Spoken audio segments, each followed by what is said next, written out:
শ্ৰদ্ধাৰ ৰাইজ, শাসনলৈ দ্বিতীয়বাৰ উভতি অহাৰ পিছত কেইটামান দিন আগতে অসমৰ উচ্চ পদস্থ চৰকাৰী বিষয়াসকলৰ লগত এক আলোচনাত মই মিলিত হৈছিলোঁ। ডিজিটেল পদ্ধতি আৰু ই-ফাইল ব্যৱস্থা আৰম্ভ হোৱাৰ কাৰণে আমি বুজি পোৱা হলো যে আমাৰ সচিবালয়ত কিমানখন কাগজ জমা হৈ আছে। যোৱা দুটা দিনত মই দুটা বিভাগ পৰ্যালোচনা কৰিছিলোঁ আৰু দেখা পাইছিলোঁ মাত্ৰ দুটা বিভাগতে প্ৰায় 12,000 এপ্লিকেশ্যন 12,000 নথি অমীমাংসিত হৈ আছে। আমাৰ চৰকাৰত 38টা বিভাগ আছে। অৰ্থাৎ আমি যদি অনুমান কৰিব পাৰোঁ তেতিয়াহ'লে আমি স্বীকাৰ কৰাত মোৰ কোনো বেয়াও লগা নাই যে আজি আমাৰ ৰাজ্যৰ সচিবালয়ত 1 লাখ নথি পেণ্ডিং হৈ আছে। অৰ্থাৎ 1 লাখ জনতাৰ হুমুনিয়া, 1 লাখ জনতাৰ বেদনা আৰু 1 লাখ জনতাৰ কষ্ট ছেক্ৰেটাৰিয়েটৰ ফাইলৰ মাজত সীমাবদ্ধ হৈ আছে। আৰু যদি আমি এই হিচাপ সঞ্চালকলৈ আৰু ডিচি কোৰ্টলৈকে যদি আগবঢ়াই লৈ যাওঁ, মই অনুমান কৰিব পাৰোঁ যে আমাৰ ৰাজ্যত 5 লাখতকৈও বেছি এপ্লিকেশ্যন, বেছি ফাইল আজিৰ দিনটোত পেণ্ডিং হৈ আছে। নিষ্পত্তিৰ আশাৰে ৰাইজে অপেক্ষা কৰি আছে। মই ৰাজ্যৰ মুখ্য সচিব আৰু অতিৰিক্ত মুখ্য সচিবসকলৰ নেতৃত্বত এখন কমিটি গঠন কৰি দিম, যাৰ দ্বাৰা মিছন সদ্ভাৱনা, প্ৰজেক্ট সদ্ভাৱনা আমি 2 অক্টোবৰৰ পৰা আৰম্ভ কৰিম আৰু 2 অক্টোবৰৰ পৰা 31 জানুৱাৰীৰ ভিতৰত অসমৰ চৰকাৰী ফাইল, চৰকাৰী নথি, চৰকাৰী এপ্লিকেশ্যন যিমানবোৰ পেণ্ডিং হৈ আছে ছেক্ৰেটাৰিয়েট, ডাইৰেক্টৰেট আৰু ডিষ্ট্ৰিক্ট অফিচত তাক আমি মিছন মোডত আমি নিষ্পত্তি কৰিম। চৰকাৰী বিষয়াসকলক মই আকৌ এবাৰ সতৰ্ক আৰু সাৱধান কৰি দিব বিচাৰিছোঁ। আমাৰ ৰাইজ পৰিৱৰ্তন হৈছে। ৰাইজৰ সহিষ্ণুতা আৰু ৰাইজৰ ধৈৰ্যৰ পৰীক্ষা লোৱাৰ সময় এতিয়া পাৰ হৈ গ'ল।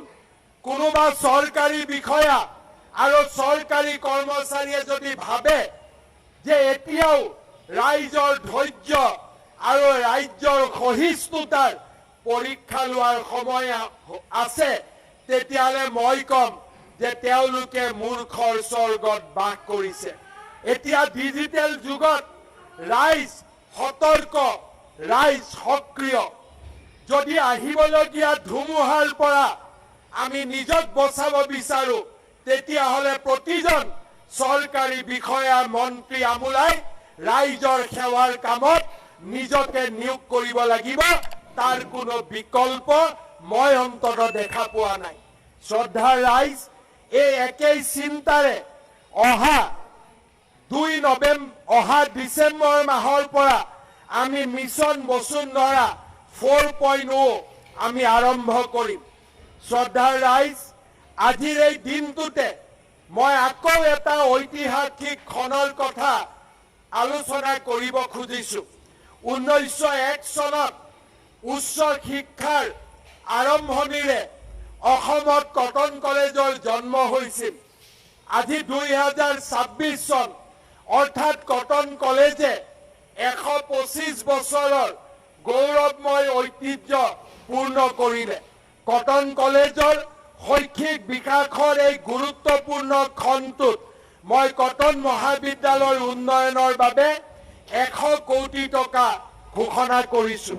ৰাজ্যৰ উচ্চ শিক্ষা জগতখনক নেতৃত্ব দিয়া কটন কলেজৰ উদাহৰণে ৰাইজৰ উচ্চ শিক্ষা জগতখনত নিশ্চিতভাৱে সদায় অনুপ্ৰাণিত কৰি ৰাখিব।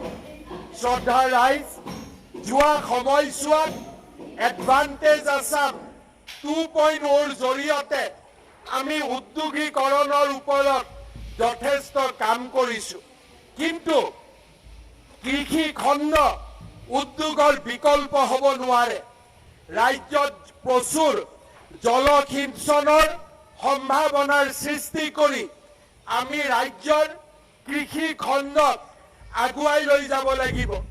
উচ্চ শিক্ষিত যুৱক যুৱতীক কৃষি খণ্ডলৈ আমি আকৰ্ষণ কৰিব লাগিব, আৰু সেইবাবে আজি আমি ঘোষণা কৰিছোঁ যে ৰাজ্যৰ শিক্ষিত উদ্যমী আৰু প্ৰগতিশীল কৃষকক আমি এনে 1000 কৃষকক মুখ্যমন্ত্ৰীৰ কৃষি উৎকৰ্ষ বঁটা প্ৰদান কৰিম।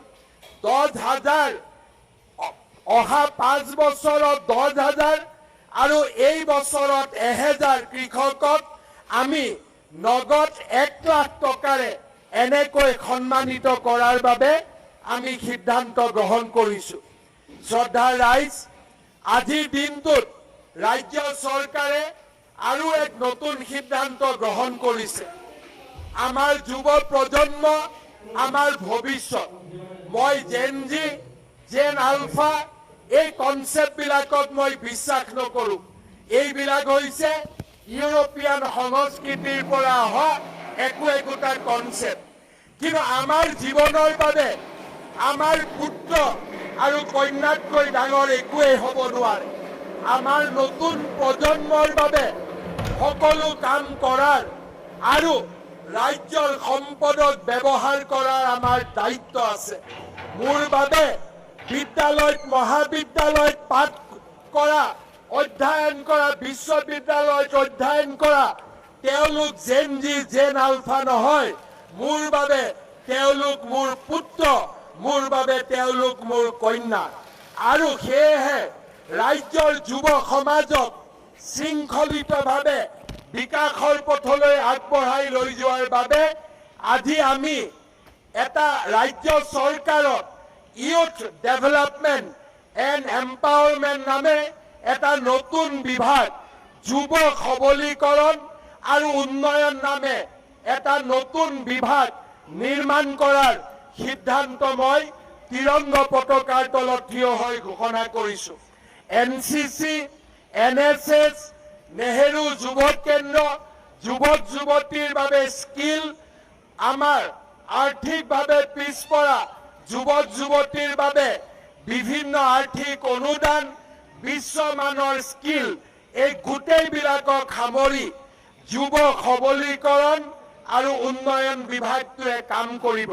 মই ৰাজ্যৰ যুৱ প্ৰজন্মক পুনৰ এবাৰ দেশপ্ৰেমৰ শক্তিৰে আলোড়িত হৈ পশ্চিমীয়া সভ্যতাৰে নহয়, ভাৰতৰ সভ্যতাৰে অনুপ্ৰেৰণা লৈ ৰাজ্যখনৰ উন্নয়ন আৰু দেশৰ উন্নয়নৰ বাবে নিজক আকৌ এবাৰ উৎসৰ্গা কৰিবলৈ আহ্বান জনাইছোঁ।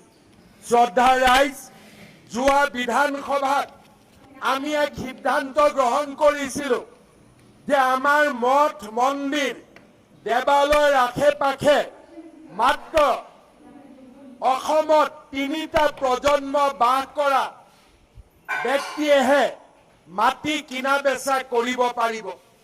এই আইন সফলভাৱে গৃহীত হোৱাৰ পিছত আজি মই ঘোষণা কৰিব খুজিছোঁ যে আমাৰ ৰাজ্যৰ 40টা ৰেভিনিউ চাৰ্কুলত, অৰ্থাৎ 40টা ৰাজচক্ৰ, সেই ৰাজচক্ৰৰ 3টা প্ৰজন্মৰ বাসিন্দাসকলেহে মাটি কিনা বেচা কৰিব পাৰিব।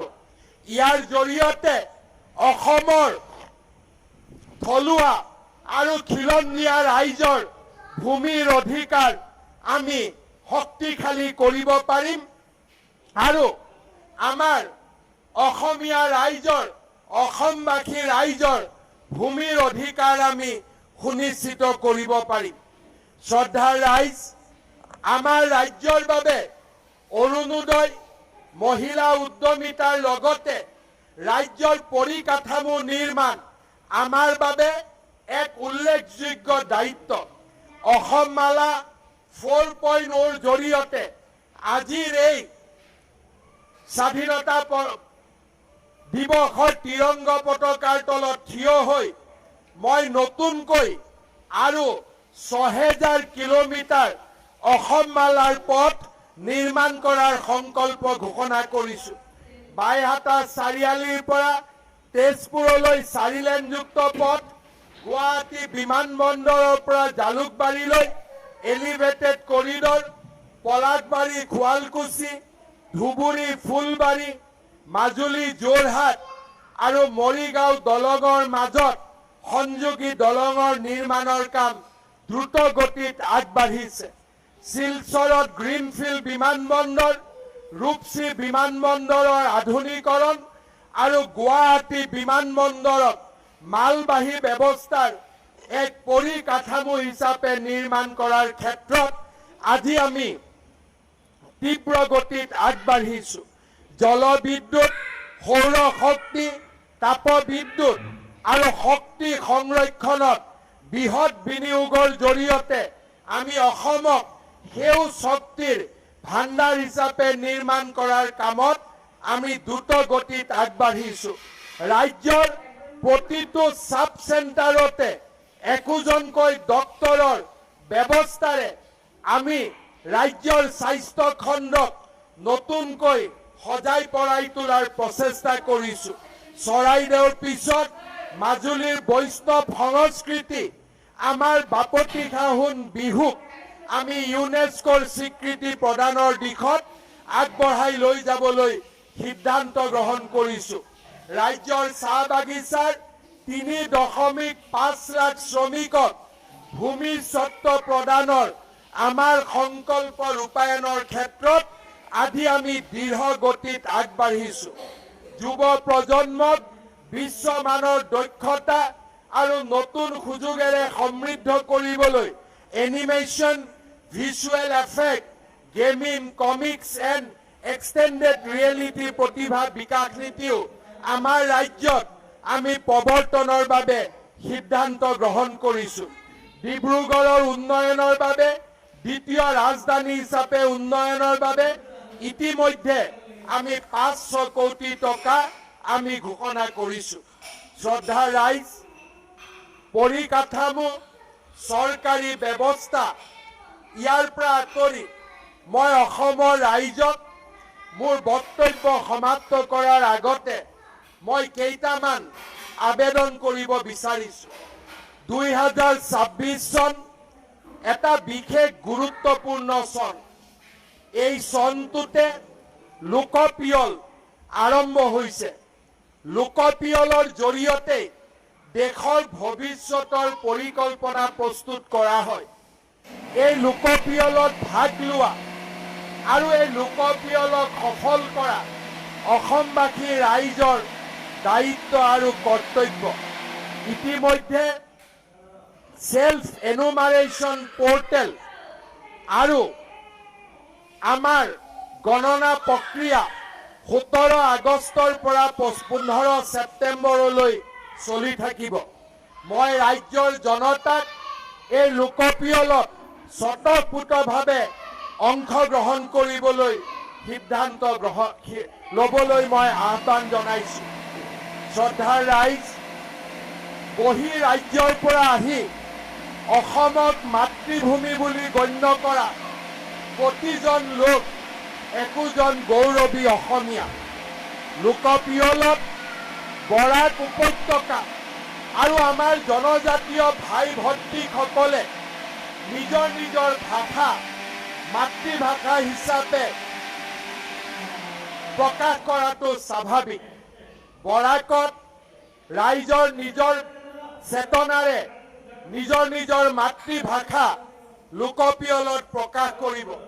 বড়ো, মিচিং, ৰাভা, তিৱাসকলেও নিজৰ নিজৰ ভাষা নিশ্চিতভাৱে প্ৰকাশ কৰিব। অসমে আমাৰ সকলো স্থানীয় ভাষাৰ আৰু খিলঞ্জীয়া ভাষাৰ উন্নতি বিচাৰে।